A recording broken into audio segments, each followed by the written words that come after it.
how to use the cell noise effect in Affinity Photo. It's available via the procedural texture. Key thing to do, create a layer menu and new layer. So you've got a layer, now fill it with something. You need something in the layer. So edit menu and fill, and just fill it with black.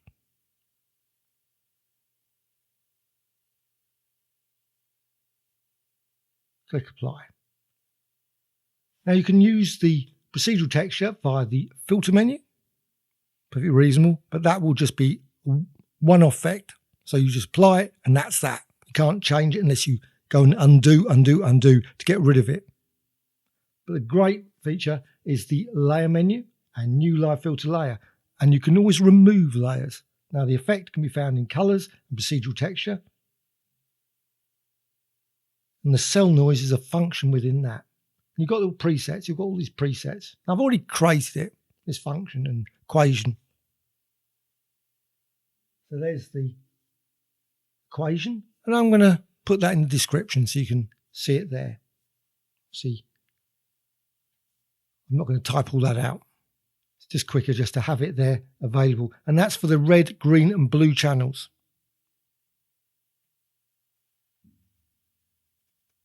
And you can see it's made up of a number of functions, oscsin a couple of times, and cellnoiseedge, which is the key thing here, as well as a number of custom inputs. And you can see the custom inputs at the bottom of the panel.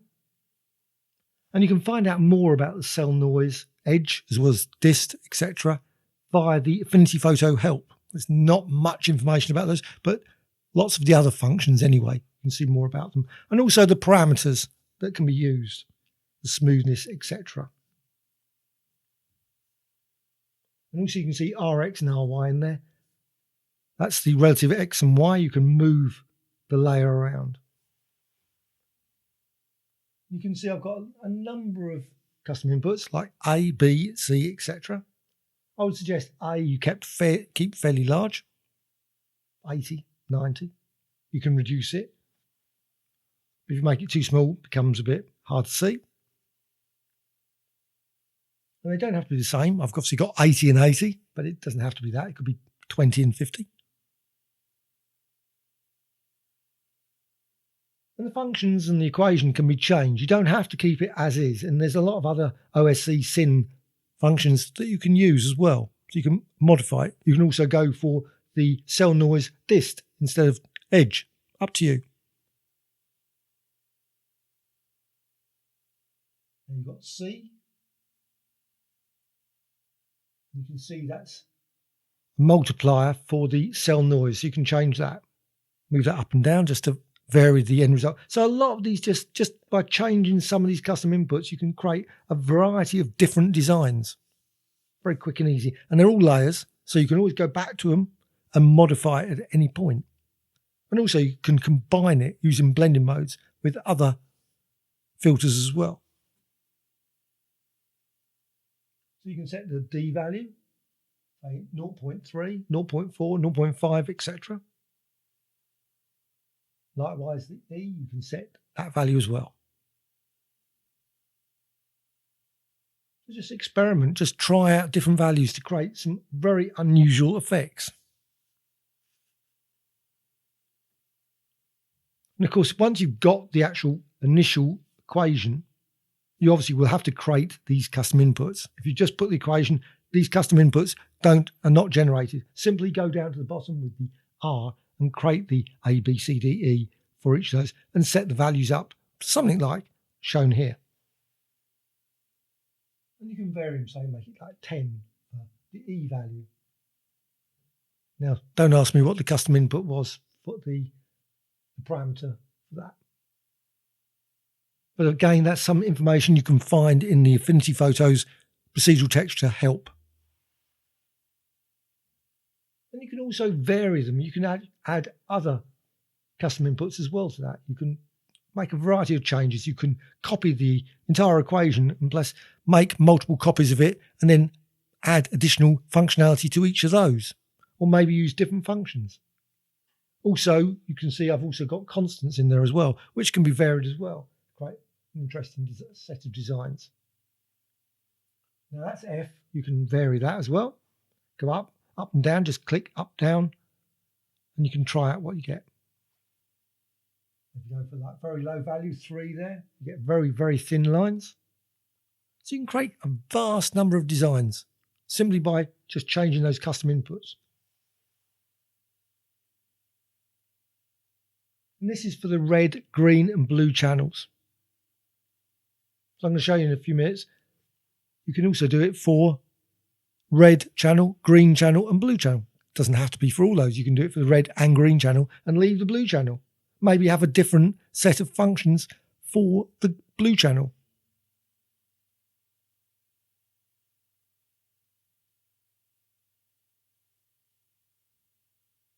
So you can keep experimenting. One feature I'd love to see in this would be a randomizer. So you could randomize the value between ranges. Sadly, that doesn't exist. But it would be nice. But you can also vary the constants as well. You could also, of course, change the constants into custom inputs by clicking the R down the bottom. I just haven't done that. But you could vary them. And you can, of course, change the equation itself. So instead of using Rx plus Ry, you could just remove the Ry. You don't have to have the Ry in that bit. You could use just Rx. Or maybe use square root times, or square root bracket Rx times Rx plus Ry times Ry bracket. Those sort of things. Quite some variations. You can see by changing the values of the constants, you can obviously change the slant of the design. And you don't have to, of course, use a value for Ry. You could put 0 times Ry, which would eliminate the Ry without removing it from the equation.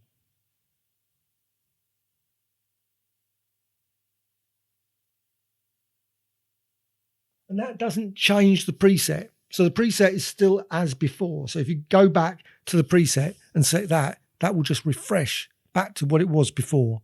That's not lost. This is just changes the equation. You'd have to go to the top right and add the preset again or replace it.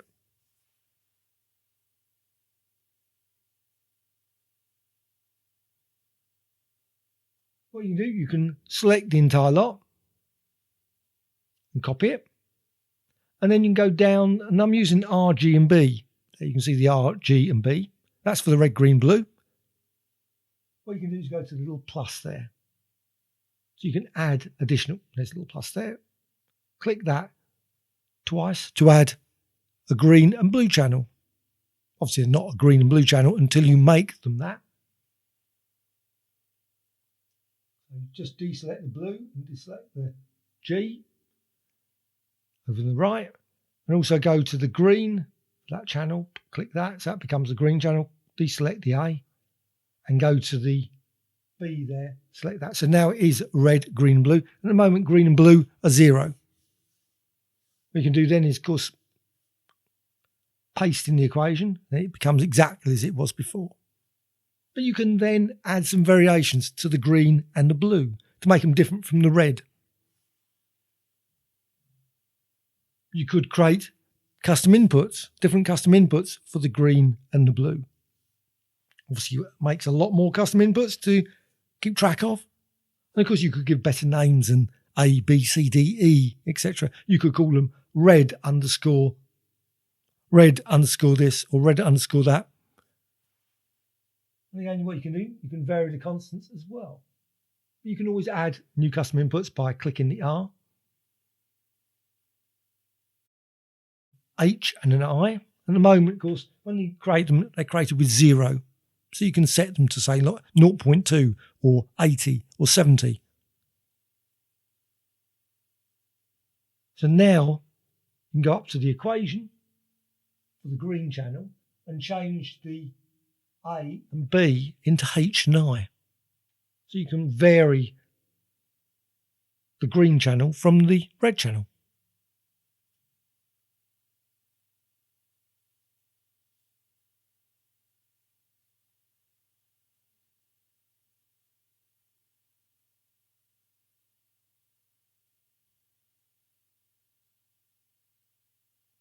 to the B and replace that, put I. Again, I would suggest maybe not using I. Would be probably better to be green underscore something. Now the value I've used at 10 and 10 is too low. Actually makes a very, very jarring look there. So you've got the values there, the custom inputs. I would suggest something like more like 70 or 80 like you had before. You can just quickly update that, put it 80. It's 80 there. So put it somewhere like 80, 70 or 60. Again, you don't have to keep them all 80 or 80. You can keep them 60 and 50.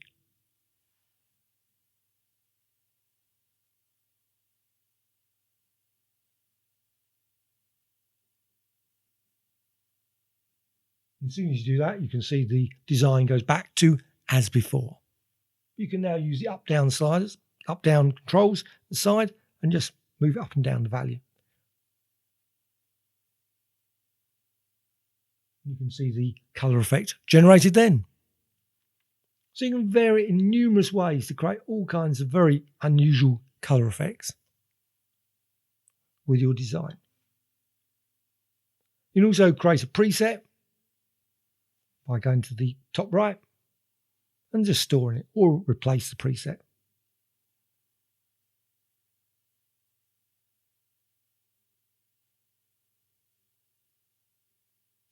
Well, I hope you found this tutorial of interest. Please subscribe to the Graphic Extras channel. Always adding many new tutorials about Affinity Photo, Affinity Designer, Photoshop and many others. Please add some comments, always appreciated. A dislike or like. Thank you much.